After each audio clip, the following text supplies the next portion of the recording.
தானே இருக்கிறோம். ஐயோ நாங்கள் அடிமையா இருக்கிறோமே, படிக்கல, கவலையே படாதீங்க. கர்த்தர் சொல்றார், முந்தின ஆளுகை ஒரு இடத்துல வரும். ஒருவேளை தவறுனால இழந்து போயிருக்கலாம். நீ ஜெபிக்காதனால, பரிசுத்தம் இல்லாதனால, வேதம் வாசிக்காதனால, கர்த்தரை சரியா பின்பற்றாதனால, ஆண்டவர் கொடுத்த சந்தர்ப்பத்தில் இழந்து போயிருக்கலாம். எனக்கு அன்பான தேவ பிள்ளைய, நிறைய பேர் அப்படிதான் இழந்து போயிடுறோம் ஆண்டவர் சமூகத்துல. கொஞ்சம் சந்தோஷமா இருந்தா பாட்டு பாருது, சந்தோஷமா இல்லைன்னா சோகமா இருக்குது. நவர் எல்லா சூழ்நிலையும் கர்த்தரை கனம் பண்ணு. கர்த்தரை கனம் பண்ணும்போது உன் களஞ்சியங்கள் பூர்ணமாய் நிரம்பும்படியாக கர்த்தர் செய்யப்படும்.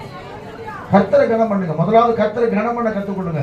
எந்த சூழ்நிலை உங்க பாடத்து பெருசு, எந்த காலத்திலும் எந்த நேரத்திலும்